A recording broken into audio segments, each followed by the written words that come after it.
नमस्कार, good morning. Chhattisgarh में स्वागत है आप सभी का। आप देख रहे हैं News24। मैं हूं आपके साथ श्रवण तंबोले। बुलेटिन की शुरुआत करते हैं। सबसे पहले देख लेते हैं इस वक्त की हेडलाइंस। धमतरी लूट कांड में 5 संदिग्ध गिरफ्तार। कल बदमाशों ने बंदूक दिखाकर लूटे थे 20 लाख रुपए। घटना में धान व्यापारी का ड्राइवर भी शामिल।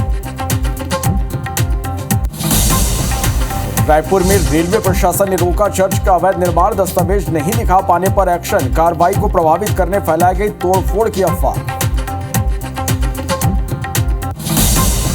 छत्तीसगढ़ वन विभाग के 7 अधिकारी कर्मचारी निलंबित। विधानसभा में गलत जानकारी देने पर एक्शन। इंदिरा निकुंज मानव रोपड़ी से संबंधी पूछे गए थे सवाल। बिलासपुर के सब्जी बाजार में नशेड़ी युवक का हंगामा। महिला को जान से मारने की दी धमकी। लोगों ने की पिटाई। अग्निवीर पुरुष भर्ती के परिणाम घोषित। छत्तीसगढ़ से 680 उम्मीदवारों को मिली सफलता। सभी सफल अभ्यर्थियों की 1 मई से शुरू होगी ट्रेनिंग।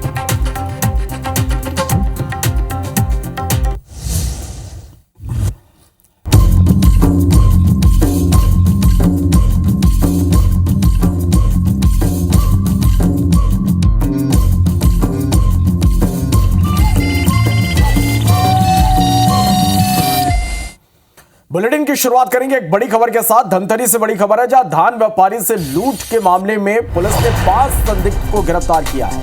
कल बदमाशों ने बंदूक की नोक पर 20 लाख रुपए लूटे थे। लूटपाट में धान व्यापारी का ड्राइवर भी शामिल था।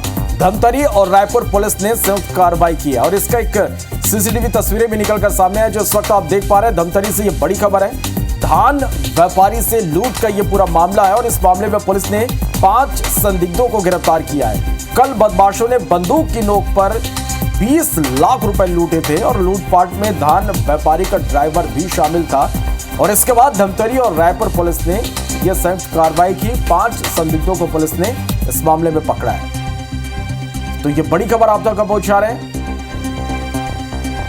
और ये तस्वीरें में आप देखिए, धान व्यापारी से लूट का यह पूरा मामला है। पुलिस ने 5 संदिग्धों को गिरफ्तार किया है। कल बदमाशों ने बंदूक की नोक पर 20 लाख रुपए लूटे थे। लूटपाट में धान व्यापारी का ड्राइवर भी शामिल निकला। धमतरी और रायपुर पुलिस ने संयुक्त कार्रवाई की है और इस खबर पर ज्यादा जानकारी के साथ देवेंद्र मिश्रा हमारे संवाददाता हमारे साथ सीधे धमतरी से इस वक्त लाइव जुड़ रहे हैं। देवेंद्र, किस तरह से इस पूरी लूट की वारदात को अंजाम दिया गया और उसके बाद पुलिस ने अभी अपडेट यह है कि 5 जो संदिग्ध हैं उन्हें पकड़ा है, पूरे मामले में हुआ? श्रवण जी, बता दूं, ये धमतरी में जो है कल जो है ये लूट की वारदात हुई थी। सनसनी लूट की वारदात को 3 जो बदमाश जो है, नकाबपोश बदमाश जो है, वो घटना को अंजाम दिए थे। बता दूं कि जो राजनाथ गांव के जो व्यापारी हैं, उन्होंने अपने जो कर्मचारी को 3 कर्मचारी को धमतरी में 20 लाख रुपए एक व्यापारी को देने के लिए भेजे थे। तभी जो है और धमतरी निकले थे तीनों जो कर्मचारी कार में सवार होकर के। तभी जो है पीछे जो स्कॉर्पियो सवार जो बदमाश है, नकाबपोश बदमाश है, वो पीछा करते करते पोटियाडीह तक पहुंचे थे। पोटियाडीह पहुंचते ही सुनसान जगह देखते हुए कार को पीछे से टक्कर मारी। जोरदार टक्कर मारने से कार जो है अनियंत्रित होकर सड़क किनारे जब रुकी, तब तो कार सवार संभल पाते, तब तक के जो तीनों नकाबपोश बदमाश थे वो जो है कार के शीशे के तोड़े और वहां जो बैठे जो व्यापारी के कर्मचारी हैं उनसे मारपीट की और बैग में रखे 20 लाख रुपए कैश जो है लूट करके जो है दुर्ग की ओर भाग गए थे। लूट की घटना के बाद जो है धमतरी पुलिस जो है रायपुर क्राइम ब्रांच की टीम जो है सतर्क हुई है। सीसीटीवी फुटेज खंगाला गया, देख सकते हैं वो आप विजुअल में दर्शक देख सकते हैं कि किस तरह से जो स्कॉर्पियो है वो सीसीटीवी फुटेज का विजुअल चल रहा है। वो उसी स्कॉर्पियो को ट्रैक करते हुए पुलिस ने जो है देर रात जो है 5 आरोपी को गिरफ्तार किया है। 3 जो है मुख्य आरोपी जो नकाबपोश बदमाश थे जो लूट की घटना को अंजाम दिए थे वो शामिल है। और बता दूं 2 जो अन्य हैं जो आरोपियों को भगाने में सहयोगी बन रहे थे, एक सरपंच भी उसमें शामिल है, ये बताया जा रहा है पुलिस को। तो 5 जो संदिग्ध को धमतरी पुलिस और रायपुर की क्राइम ब्रांच की टीम की संयुक्त टीम जो है गिरफ्तार करने में सफलता हासिल की है। जी चलिए, आप नजर बना के रखिएगा। देखना होगा जो संदिग्ध गिरफ्तार हुए उनसे पूछताछ में और क्या खुलासा इस पूरे मामले में हो पाता है। बहुत शुक्रिया इस पूरी जानकारी के लिए। बढ़ते आगे, बिलासपुर से खबर है, जहां सब्जी बाजार में नशेड़ी युवक ने जमकर हंगामा किया। महिला को जान से मारने की धमकी दी। सब्जी काटने का हथियार छीनने की भी कोशिश हुई है। मौजूद लोगों ने युवक की जमकर पिटाई कर दी। आदित्य नशेड़ी युवक बताया जा रहा है। घटना का सीसीटीवी फुटेज सामने आया है। बृहस्पति बाजार की यह घटना है। तस्वीरें आप देखिए, ये बड़ी खबर है। सिविल लाइन थाना क्षेत्र का ये पूरा मामला है।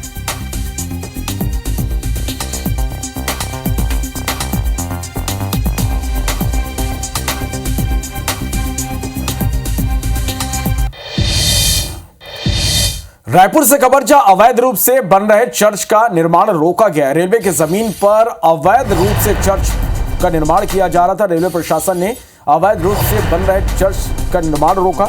निर्माण से जुड़े लोग जमीन से जुड़े कोई भी दस्तावेज नहीं दिखा पाए। कार्रवाई को प्रभावित करने की भी कोशिश हुई। तोड़फोड़ की अफवाह फैलाई गई।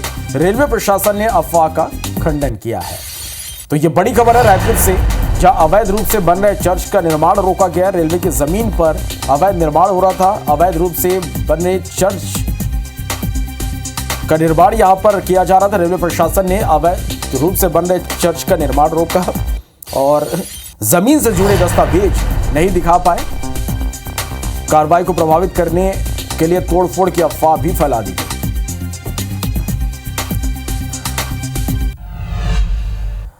बड़ी खबर है, छत्तीसगढ़ वन विभाग के 7 अधिकारी कर्मचारी निलंबित किए गए। विधानसभा में कल गलत जानकारी देने पर उनका निलंबन हुआ है। इंदिरा निकुंज माना रोपड़ी से संबंधित सवाल पूछे गए थे।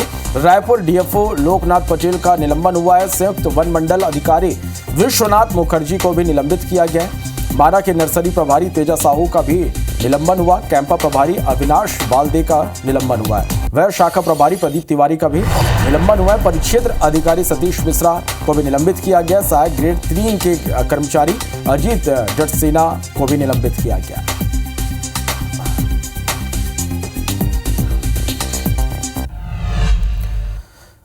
बड़ी खबर है रायपुर से, जहां हाईवा और ट्रक में भिड़ंत हो गई। हादसे में हाईवा चालक घायल हुआ है, जिसका इलाज जारी है। 3 से 4 घंटे तक हाईवा चालक कैबिन में फंसा रहा। पुलिस की टीम ने बाहर निकाला। सिलियारी चौकी इलाके का ये पूरा मामला है। तो ये बड़ी खबर, तस्वीरें भी आप देखें।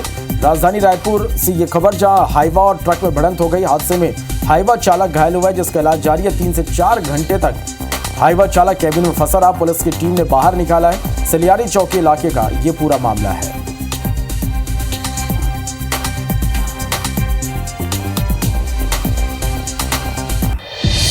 बड़ी खबर रायपुर से, 24 मार्च को छत्तीसगढ़ के दौरे पर रहेंगे राष्ट्रपति द्रौपदी मुर्मू। सुबह 10:30 बजे से 12:30 बजे तक रायपुर में रहेंगी। विधानसभा भवन परिसर में वृक्षारोपण करेंगे। विधानसभा में विधायकों के साथ फोटो सेशन भी होगा।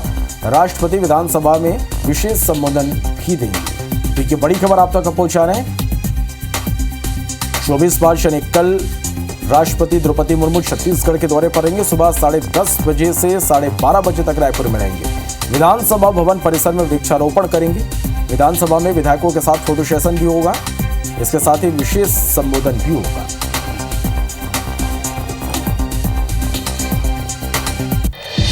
छत्तीसगढ़ के मुख्यमंत्री विष्णुदेव साय ने छावा फिल्म देखी। सीएम साय शनिवार की रात नवा रायपुर में मौजूद मिनी थिएटर पहुंचे, जहां उन्होंने मराठा काल के गौरवशाली इतिहास पर आधारित फिल्म छावा देखने पहुंचे। शो खत्म होने के बाद मीडिया से चर्चा करते हुए सीएम ने कहा कि संभाजी महाराज ने देश, धर्म और संस्कृति की रक्षा के लिए अपना सर्वोच्च न्यौछावर कर दिया। घोर यातनाओं और कठिन परिस्थितियों में भी उन्होंने अपने सिद्धांतों से समझौता नहीं किया। सीएम ने कहा कि छावा फिल्म ने उनके अद्भुत जीवन और बलिदान को अत्यंत सजीव और प्रभावशाली ढंग से पेश किया गया। सीएम ने कहा कि छावा फिल्म को छत्तीसगढ़ में टैक्स फ्री किया गया, ताकि अधिक से अधिक लोग इससे प्रेरक इतिहास को जान सकें।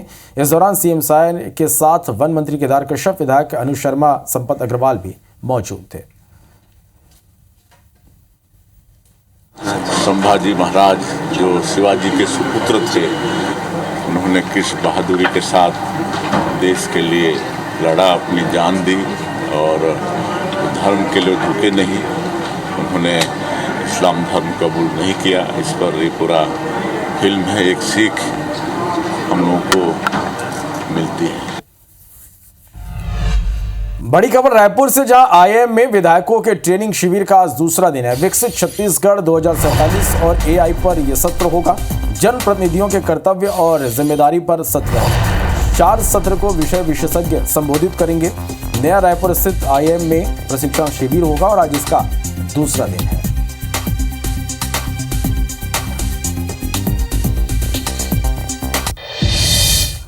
जो छत्तीसगढ़ कांग्रेस के 11 जिलों के जिला अध्यक्ष बदल दिए गए हैं। इस संबंध में एआईसीसी ने नियुक्ति आदेश जारी कर दिया। आदेश के अनुसार बुधराम नेताम कोंडागांव, कोरबा शहर से नथुलाल यादव, कोरबा ग्रामीण से मनोज चौहान को कांग्रेस जिला अध्यक्ष बनाया गया। वहीं बड़ौदा बाजार से सुमित्रा धृतलहरे, सारंगढ़ से ताराचंद देवांगन, सरगुजा से बालकृष्ण पाठक, बलरामपुर से कृष्ण प्रताप सिंह को कांग्रेस जिला अध्यक्ष की जिम्मेदारी सौंपी गई।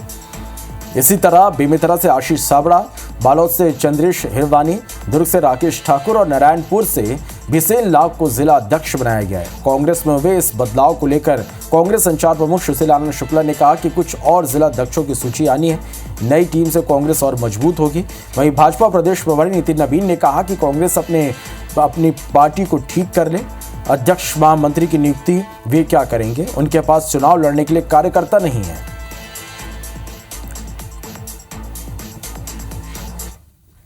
इसके अनुशंसा पे कांग्रेस के 11 जिला कांग्रेस अध्यक्षों की सूची जारी की है और अभी किसी भी जिले में कहीं पे भी कोई पद रिक्त नहीं है।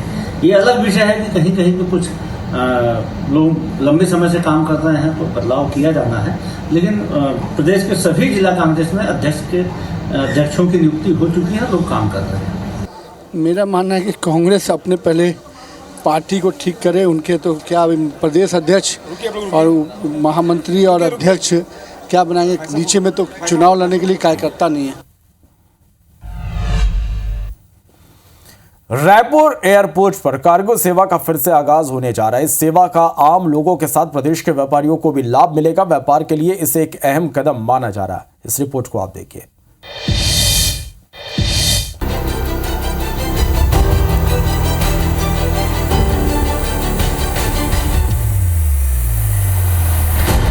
रायपुर एयरपोर्ट सेंट्रल इंडिया का एक अहम हवाई अड्डा है।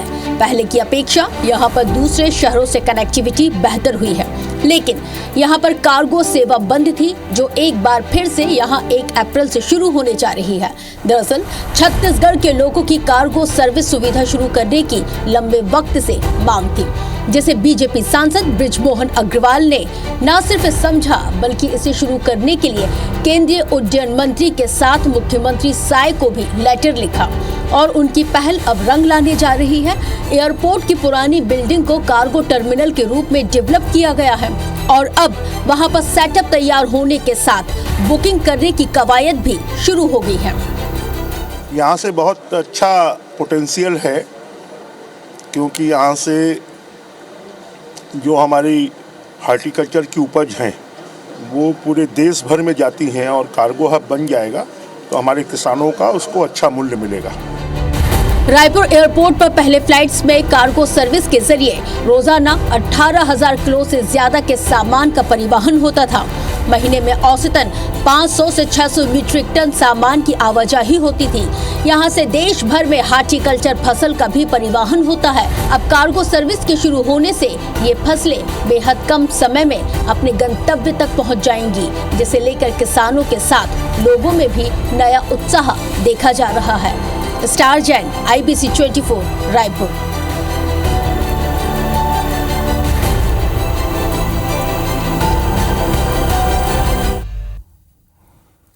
बढ़ते आगे, हिंदी साहित्य जगत के जाने माने कवि और लेखक विनोद कुमार शुक्ल को ज्ञानपीठ पुरस्कार से सम्मानित किया जाएगा। यह सम्मान भारतीय साहित्य के क्षेत्र में दिया जाने वाला सर्वोच्च पुरस्कार है, जिसे भारतीय भाषा में उत्कृष्ट साहित्य सृजन के लिए प्रदान किया जाता है। उनकी रचनाएं आम आदमी की भावनाओं, जीवन के छोटे बड़े अनुभवों और सहज भाषा शैली के लिए जानी जाती है। उन्होंने अपनी रचनाओं के माध्यम से हिंदी साहित्य में एक अलग पहचान बनाई। इस उपलब्धि पर सीएम साय ने एक्स पोस्ट कर उन्हें बधाई दी। उनसे बात की हमारे संवाददाता सुप्रिया पांडे ने। साहित्य जगत के प्रख्यात लेखक विनोद कुमार शुक्ल जी से बात करना किसी साहित्यिक यात्रा पर निकलने जैसा है। हाल ही में उन्हें ज्ञानपीठ पुरस्कार मिलने की घोषणा हुई है। सबसे पहले तो सर आपको बधाई। धन्यवाद। अच्छा सर, ये बताइए कि आपको ज्ञानपीठ अवार्ड मिलने की घोषणा हुई है, तो इस सम्मान को आप कैसे देखते हैं? बहुत बड़ा सम्मान है ये जो मुझे मिला। साहित्य का इतना बड़ा सम्मान भारतवर्ष में और कोई दूसरा नहीं है। सर, आपकी रचनाओं में जादुई यथार्थवाद की झलक मिलती है। ये बहुत स्वाभाविक है अगर कहीं झलक मिलती है। इसका नाम तो बाद में दिया गया जादुई यथार्थवाद, लेकिन ये तो भारतवर्ष के पुराने लेखन में, चाहे वो पुराण भी क्यों ना हो, चाहे वो महाभारत भी क्यों ना हो, ये जादुई यथार्थ तो है। वर्तमान में साहित्य के बदलते परिदृश्य को लेकर आप युवाओं को क्या सलाह देंगे? यही सलाह देता हूँ कि अगर कहीं वो लिख रहे हैं तो लिखने से अच्छा और कोई दूसरा काम नहीं है। लिखना एक बहुत अपने को अभिव्यक्त करने का एक कठिन काम है, और मैंने तो ये लोगों से कहा भी है कि सब लोगों को अपनी ज़िंदगी का एक उपन्यास तो ज़रूर लिखना चाहिए, चाहे वो उपन्यास हो, चाहे कहानी हो, चाहे गद्य हो, या अभिव्यक्ति का कोई भी रास्ता गद्य के रूप में हो या कविता के रूप में। तो जैसा कि इन्होंने लोगों को सलाह भी दी है, युवाओं को सलाह दी है कि वे ज़रूर लिखें, चाहे कहानी लिखें, चाहे उपन्यास लिखें, ज़रूर आजकल के युवाओं को लिखना चाहिए। तो इस घोषणा की छत्तीसगढ़ और साहित्य जगत बड़ी उपलब्धि के साथ बड़े सम्मान के तौर पर इसे देख रहा। साहित्य से जुड़े लोगों का कहना है कि यह एकमात्र सम्मान अब तक छत्तीसगढ़ से अछूता था। हालांकि उनका ये भी मानना है कि बहुत पहले ही उन्हें यह सम्मान मिल जाना था। शुक्ला हिंदी के एक बड़े आधार स्तंभ हैं। छत्तीसगढ़ को तो इस सम्मान की प्रतीक्षा थी, और विनोद कुमार शुक्ल अगर सम्मानित हो रहे हैं तो पूरा छत्तीसगढ़ सम्मानित हो रहा है। और अब तो बधाई भी उनके लिए छोटी लगती है। भारतवर्ष का, हिंदी का या साहित्य का ऐसा कोई भी सम्मान मेरी याददाश्त में नहीं है जो अब तक विनोद कुमार शुक्ल के नाम पर ना हो। अंबिकापुर के शुभम अग्रवाल ने इतिहास रचते हुए पहली ही कोशिश में एसएससी सीजीएल 2024 में भारत में टॉप किया और अंबिकापुर सहित छत्तीसगढ़ का नाम रोशन किया। दरअसल अंबिकापुर के कुंडला सिटी में रहने वाले शुभम ट्यूशन क्लास चलाते हैं। शुभम के पिता मुकेश अग्रवाल व्यवसायी हैं। रिजल्ट आती परिवार सहित शहर में खुशी का माहौल है। परिवार के सदस्यों ने पटाखे फोड़कर खुशियां जताई। बता दें कि इस बार एसएससी सीजीएल की परीक्षा 19 लाख लोगों ने 18,000 पदों के लिए दी थी। शुभम ने इस उपलब्धि के लिए अपने माता पिता, भाई, धर्मपत्नी के साथ साथ अपने गुरुजनों को श्रेय दिया। मैंने इस बार एसएससी सीजीएल की परीक्षा में फर्स्ट रैंक हासिल किया है पूरे ऑल ओवर इंडिया में। तो ये परीक्षा जो है 2 चरणों में होती है। तो इसका दूसरा चरण का रिजल्ट जो है वो अभी 12 तारीख को आया था। तो इसमें मेरे 383 नंबर आ रहे हैं 390 में से। तो और मैंने इसमें विदेश मंत्रालय में ज्वाइनिंग ली है। उम्मीद तो थी लेकिन थोड़ी देर हुई, लेकिन बहुत अच्छा हुआ। हम तो हमेशा थे इसके साथी में थे। हमने हमेशा बोला कि तुम और कुछ चिंता मत करो, तुम अपनी पढ़ाई पे फोकस करो। शिवनारायण में सदगुरु रितेश्वर महाराज से पूर्व सांसद बृजभूषण शरण सिंह ने मुलाकात की। बृजभूषण शरण सिंह ने कहा कि सदगुरु रितेश्वर महाराज का कौशल्या माता की धरती पर आशीर्वाद मिला। उन्होंने कहा छत्तीसगढ़ आकर बढ़िया लगा। वहीं खेल के क्षेत्र को लेकर कहा कि पीएम मोदी ने खेल को पहले से आगे बढ़ाया। खेल और खिलाड़ी आगे बढ़ रहे हैं। खिलाड़ियों को खुद भी खेल की दिशा में तपस्या करनी चाहिए। खेल के क्षेत्र में लगातार धीरे धीरे करके काम हो रहा है। अभी जैसे ओलंपिक की परिकल्पना है, अभी भारतीय जनता पार्टी सरकार ने मांग की है कि ओलंपिक, अगला ओलंपिक हमको मिलना चाहिए। तो जिन जिन शहरों में ये होता है उसका आधारभूत ढांचा बदल जाता है। बिलासपुर में एक बार फिर से धर्मांतरण का मामला सामने आया। हिंदू संगठनों को सूचना मिली थी कि मस्तूरी के भोतीडीह लवार के एक घर में प्रार्थना सभा के जरिए धर्मांतरण कराया जा रहा है। हिंदू संगठन ने पुलिस को इसकी सूचना दी। घर पर दबिश दी गई। यहाँ प्रचारक प्रार्थना सभा के जरिए लोगों को धर्म परिवर्तन के लिए उकसा रहे थे। मौके पर धर्म विशेष से जुड़ी प्रचार प्रसार की सामग्री भी बरामद हुई। मामले में पुलिस ने केस दर्ज कर 4 आरोपियों को गिरफ्तार किया। इसकी सूचना प्राप्त हुई थी पुलिस को। पुलिस द्वारा मौके पर पहुंचकर रवि केवट, उनके अन्य जो 3 साथी थे, उन तीनों को मौके से लाकर उनको गिरफ्तार किया गया और गिरफ्तार कर विधिवत विवेचना में लिया गया है। जी, वो धर्म विशेष की कुछ सामग्रियां मिली हैं और वो लोगों को इकट्ठा भी किए हुए थे और रात में सभा भी कराने वाले थे। लालच देने की बात जो है प्रथम दृष्टया परिलक्षित हुई थी। इस पर से यह कार्रवाई की गई है। सरगुजा में IBC 24 की खबर का एक बड़ा असर हुआ। यहां फर्जी जन्म प्रमाण पत्र बनाए जाने के खुलासे के बाद आखिरकार प्रशासन और पुलिस की टीम हरकत में आई। मेडिकल कॉलेज अधीक्षक के आवेदन पर मणिपुर पुलिस ने अज्ञात आरोपियों के खिलाफ मामला दर्ज कर इसकी जांच शुरू कर दी है। पुलिस का कहना है कि इस मामले में जल्दी आरोपियों की गिरफ्तारी हो जाएगी। दरअसल IBC 24 ने खुलासा किया था कि सरगुजा में मेडिकल कॉलेज अस्पताल के साथ साथ नगर निगम के फर्जी सील और साइन से जन्म प्रमाण पत्र बनाए जा रहे हैं। यह प्रमाण पत्र न सिर्फ सरगुजा जिले में बन रहे बल्कि इनके तार दूसरे जिलों से भी जुड़ सकते हैं। अस्पताल प्रबंधन सरगुजा ने मणिपुर थाने में अज्ञात लोगों के खिलाफ FIR दर्ज किया है, जिसमें 6 जन्म प्रमाण पत्र जांच में फर्जी पाए गए हैं। उनको लेकर मामला दर्ज हुआ है। तो मैं IBC 24 चैनल को इस इतने बड़े रैकेट को उजागर करने के लिए बधाई देता हूँ। विवेचना कार्रवाई के दौरान जो जन्म प्रमाण पत्र है उसकी जो जन्म तिथि है उसको चेक किया जाएगा और कुछ दस्तावेज जब्त किए जाएंगे। इसमें जो भी गलत कार्य किए हैं या फर्जी तरीके से जन्म तिथि में परिवर्तन किए हैं उनकी गिरफ्तारी सुनिश्चित की जाएगी।